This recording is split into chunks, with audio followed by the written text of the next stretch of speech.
nagkaambit ni sa pulong sa Ginoo mga igsoon. Niya ang Hebreo 3 verse 15 mga igsoon. Ingon siya mga igsoon. Kung makadungog kamo sa pulong sa Dios karong adlaw, kung makadungog kamo sa tingog sa Dios karong adlaw, ayaw pagahia ang inyong kasing-kasing sama sa pagsukol sa inyong katigulangan batok sa Dios. Mao ni mga igsoon nga kaning kalibutan nato mga igsoon, dili na ni normal mga igsoon. Dili na ni normal mga igsoon ang atong kalibutan. Kay hapit na ang pagbalik sa Ginoo mga igsoon. Ang pagbalik sa Ginoo mga igsoon, makalilisang makahadlok mga igsoon. Kay kaning yuta nga atong nakita karon mga igsoon, naa sa 2 Pedro verse 3 paingon sa 7 paingon sa 7 paingon sa 11 or 12 mga igsoon nga kaning kalibutan mga igsoon, iyaning pagasunogon mga igsoon, pinaagi sa kalayo. O kitang tanan mga igsoon, iyatang watubang ta sa iyang trono mga igsoon, dito sa iyang gingarian mga igsoon. Watubang ta sa iyang trono, kita pagkahukman ta niya mga igsoon. Mangayo siya kusay na ito mga igsoon. Sa atong pagkinabuhi, aning kalibutan na mga igsoon, nukunsay atong gibuhat aning kalibutan. Kaya ang Ginoo mga igsoon, dili na ito malimdan. Walay matago sa iyang mga mata mga igsoon. Ang tanan niya makita. Ano itong mga binuhatan mga igsoon, makita sa Ginoo mga igsoon. Busa, atong biyaan ng sala mga igsoon, atong talikuran ng sala. Kaya ang sala mga igsoon, sama siya sa bitin nga malala nga mupaak sa atong kalag mga igsoon. Mao na mga igsoon atong talikuran ang sala ug magkinulsot ta sa Ginoo, mangayo nagpasaylo sa iya mga igsoon. Kay wala may perfect sa tao mga igsoon, sa mata karon ug unya mga igsoon. Makasala ta mga igsoon. Mao na magkinulsot ra gyud ta mga igsoon. Katong dunay mga kasing-kasing nga tulo ka butang nga gipangayo sa Ginoo mga igsoon. Kasing-kasing nga mapaulsanon, mahinulsolon ug mahadlokon sa Dios. Ulahan ta mga igsoon kung naata ng tulo ka butang nga gipangayo sa Ginoo mga igsoon.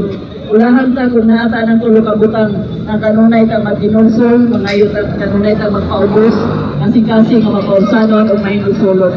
Kay kaning atong kalibutan mga igsoon, dili na ni normal mga igsoon. Doon ang pagbalik sa Ginoo mga igsoon. Kanang sa tanan nga naisulat sa Biblia mga igsoon, mahitabo gid ni mga igsoon. Kaya ang Ginoo dili siya bakakon mga igsoon. Mahitabo gid patuman gid mga igsoon. Kaya mo ba tao mga igsoon? Dili na mo sa Biblia kay ingon nila tao ra kuno nagbuhat. Pero wala sila pasayot mga igsoon na puno sa gahom ang Biblia.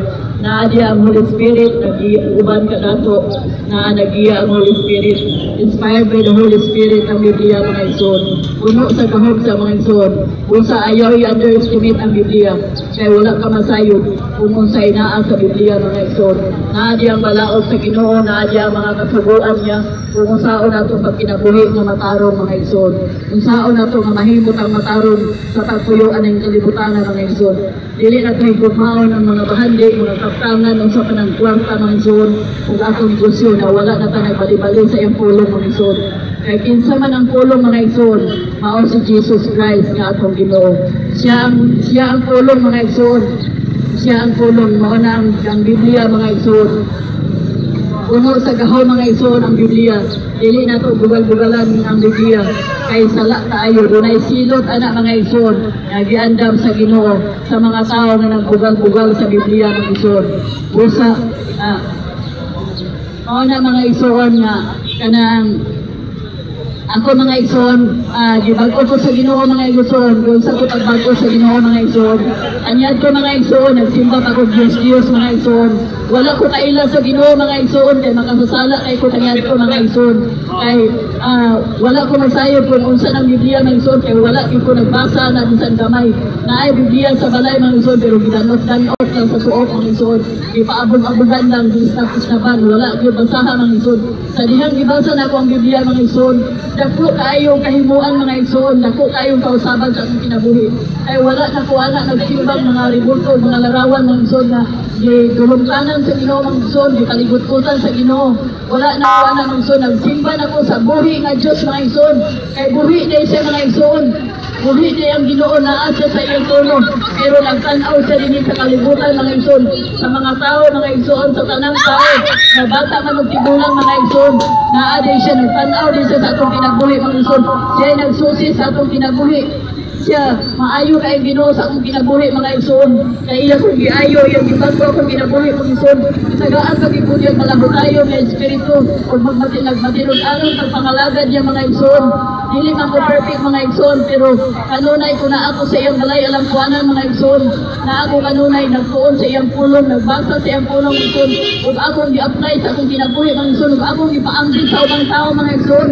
Wala na akong kitago-taguan ang akong kaalam mga igsoon. Akong gipaambit sa ubang tao, kaya naroon ko mga tao nga naapa sa kahitngit mga igsoon. Mahayagan sila mga igsoon, malandagan ang ilang kinabuhi mga igsoon. Aron masayon sila mga igsoon nga ang kanilang kalibutan mga igsoon. Mahanaw ra din mga igsoon. Mawala ra din sa usa ka pagpamilok mga igsoon. Kay sumrogon din sa Ginoo ang kalibutan pinaagi sa kalayo. Dili sama kang Noe mga igsoon sa unang kalibutan mga igsoon. Nga tubig yan gipalinupan ang kalibutan, dili na mga igsoon. Kalayo na, sunugon na niya ng igsoon. Kaya ang ubang tao mga igsoon, nagbabad na sa sala mga igsoon. Nagsige na nagbuhat og sala, walay pagkinulso mga igsoon. Wala ko talikod sa sala. Busa ang atong sala mga igsoon. Dunay panundanan dito sa iyang gingharian doon. Dunay taksanan mga igsoon. Kung nag-awas sa mga igsoon ang atong sala, nga tuwa sa iyang trono. Kita andaman sa iyang silot ito sa linaw nga kalayo nga mao ang inferno mga igsoon. Muna mga igsoon nga ako giayo ko sa Ginoo, gibag-o niya akong kinabuhi mga igsoon, o kanunay ko nagsampit niya, nagtuon sa iyang pulong, o gi-apply na ako sa akong kinabuhi mga igsoon, o ako sa na-share sa uban mga igsoon. Maayo kay ang Ginoo mga igsoon, kay ang Ginoo mga igsoon, palanggaon niya ang mga tao na nagmahal sa kanya mga igsoon. Palanggaon niya ang mga tao na katong nagrelasyon niya nga kanunay nagsampit niya o nagkalahutay sa mga pagsulay mga igsoon. Kay dula may mga pagsulay mga igsoon. Pero wala na sa mga mga pag-antos sa Ginoo nga siya nagpalansang sa krus dito sa nasod sa Israel mga igsoon. Wala na mga igsoon ang atong mga pag-antos kay gamay lang kaayo ng mga pag-antos mga igsoon. Wala na dito sa iyang kasakitan mga igsoon sa panahon na nagpalansang sa krus. Pero giayo niya akong kinabuhi mga igsoon. Giayo niya akong kinabuhi, gibag-o niya, itagaan ko niya malahutayon niya espiritu o gibigay ng siya na ko sa sala mga igsoon. Nagsiya na ko sa pagpakasala.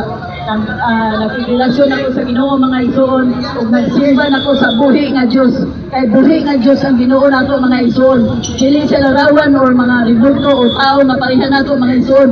Espiritu siya mga igsoon sa Juan 4:24. Ang Diyos espiritu o ang magasimbang kaniya sa espiritu, ang nagsimbang kaniya sa espiritu o kamatuoran mga igsoon.